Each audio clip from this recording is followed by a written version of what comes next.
mengambil nyawa orang lain karena ketagihan, ini adalah salah satu dari kisah kriminal paling mengerikan dalam sejarah AS, yang memunculkan gambaran tentang seorang pembunuh berantai yang cerdas, dengan pelaku utama, Israel Keyes. Lahir pada tanggal 7 Januari 1978, Keyes adalah seorang pembunuh berantai asal Amerika yang bertanggung jawab atas sejumlah pembunuhan sadis di berbagai negara bagian. Keyes dikenal sebagai pembunuh yang sangat rapi, dengan cara-cara pembunuhan yang direncanakan dengan baik dan dieksekusi secara kejam. Keyes tumbuh dalam keluarga yang relatif besar dan berpindah-pindah tempat tinggal bersama keluarganya di daerah pedesaan AS, terutama di negara bagian Washington dan kemudian di Alaska. Keluarganya mengikuti pandangan keagamaan ekstremis yang membuat Keyes terisolasi dari kehidupan sosial pada umumnya. Ia mulai menunjukkan tanda-tanda perilaku menyimpang sejak muda, seperti menyiksa hewan dan menunjukkan ketertarikan pada hal-hal yang bersifat gelap. Pada tahun 2000, Keyes memulai perjalanan kejahatannya. Ia tidak memiliki pola yang jelas dalam memilih korbannya, tetapi ia selalu merencanakan pembunuhannya dengan cermat.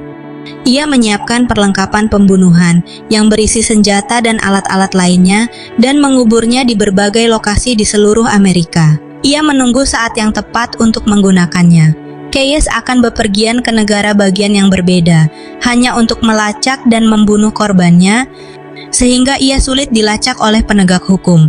Modus operandi Keyes sangat berbeda dari kebanyakan pembunuh berantai lainnya. Ia tidak memiliki preferensi khusus terhadap korbannya, baik berdasarkan jenis kelamin, usia, maupun ras. Selain itu, ia juga tidak membunuh di sekitar tempat tinggalnya, melainkan melakukan perjalanan jarak jauh sebelum melakukan aksinya. Hal ini membuatnya sangat sulit bagi pihak berwenang untuk menghubungkan antara satu pembunuhan dengan pembunuhan lainnya. Pada Februari 2012, Israel Keyes menculik dan membunuh Samantha Kinnick, seorang barista berusia 18 tahun di Anchorage, Alaska. Ia menculik Samantha dari kios kopi tempatnya bekerja, membunuhnya, lalu memotret mayatnya seolah-olah Samantha masih hidup, agar ia dapat menuntut uang tebusan dari keluarga korban. Kasus ini menjadi salah satu pembunuhan yang paling terkenal terkait Keyes karena kebrutalan dan kecerdasan taktiknya dalam menipu pihak berwenang.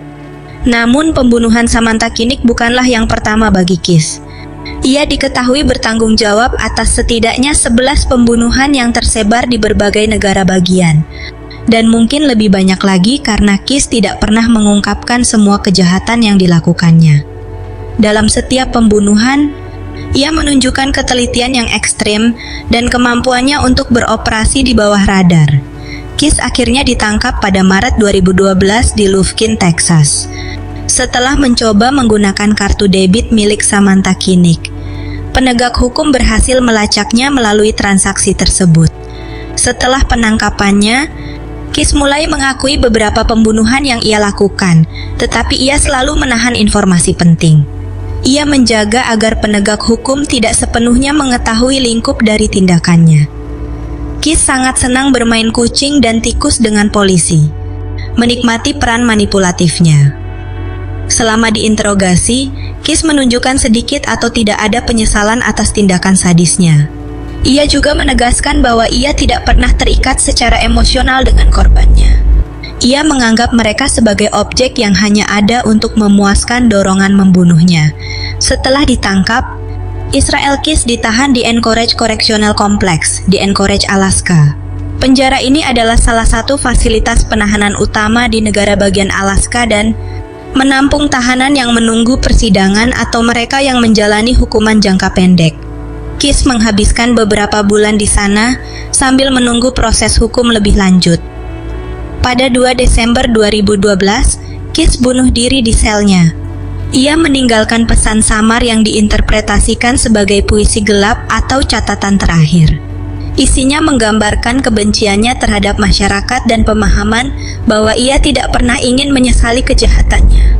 Kematian Keyes meninggalkan banyak pertanyaan yang tidak terjawab, terutama tentang jumlah total korban yang ia bunuh.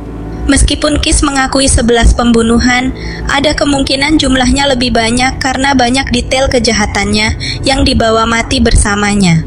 Kasus Israel Keyes menarik perhatian publik karena berbagai alasan. terutama karena ia adalah pembunuh yang terorganisir dan cerdas. Ia tidak pernah benar-benar masuk radar penegak hukum selama bertahun-tahun. Salah satu hal paling menakutkan tentang Keys adalah ketidakacuhannya terhadap siapa yang ia bunuh. Kebanyakan pembunuh berantai memiliki pola atau preferensi tertentu terhadap korbannya, tetapi Keys tidak memilikinya.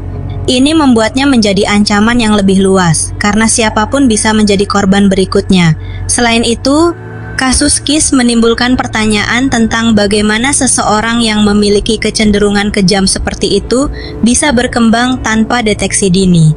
Apakah karena lingkungan keluarga yang terisolasi dan berideologi ekstrem yang membuatnya tidak terhubung dengan norma-norma sosial? Atau karena ia berhasil menyembunyikan sifat aslinya dengan sangat baik? Pada akhirnya, penangkapan dan bunuh diri Israel Keys menyisakan rasa frustrasi karena ia tidak pernah memberikan informasi lengkap tentang tindakannya.